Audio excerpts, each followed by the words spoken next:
Bro நான் அம்மா வீட்டில் இருக்கிறேன்.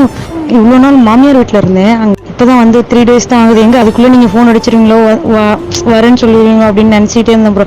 அம்மா வீட்டுக்கு வந்தேன். அம்மா ரொம்ப ஆசைப்பட்டாங்க உங்களை பார்க்கணும்னு சொல்லிட்டு. அம்மா தான் ரொம்ப ஆசைப்பட்டாங்க. நான் ஹஸ்பண்ட்ட அப்போலேருந்து கேட்டுகிட்டே இருந்தேன், எனக்கு எதனா ஒன்று பண்ணணும்னு நினச்சிங்கன்னா இவங்களை என்னை பார்க்க வைங்க அப்படி சொல்லிட்டு ப்ரெக்னென்ட் ஆனதுலேருந்தே கேட்டுட்டு இருந்தேன். இப்போ ஹஸ்பண்டும் ஃபாரின் போயிட்டாங்க. பொண்ணு பிறந்திருக்கிறா ப்ரோ. நான் வீட்டில் தான் இருக்கேன்.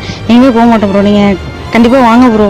உங்களுக்காக தான் வெயிட் பண்ணிட்டு இருக்கோம். உங்களை நேரில் பார்த்தா போதும் ப்ரோ. வாங்க ப்ரோ. நீங்கள் எப்போயுமே சொன்ன கரெக்டாக செய்வீங்க எனக்கு தெரியும் ப்ரோ. நாங்கள் வீடியோவை ஆரம்பத்துலேருந்து ஃபாலோ ஸோ நீங்கள் கண்டிப்பாக வாங்க ப்ரோ.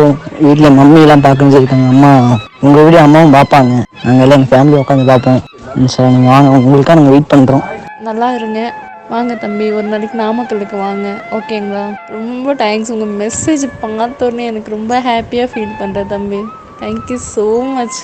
மெசேஜும் எனக்கு இவ்வளோ சந்தோஷம் கொடுக்குதுன்னா உங்களை நேரில் பார்த்தா நான் ரொம்பவே சந்தோஷப்படுவேன். We are not sentimental idiots, sir. தமிழ்நாட்டு மக்கள் அவ்வளவு சீக்கிரமா யார் மேலேயும் அன்பு வச்சிட மாட்டாங்க.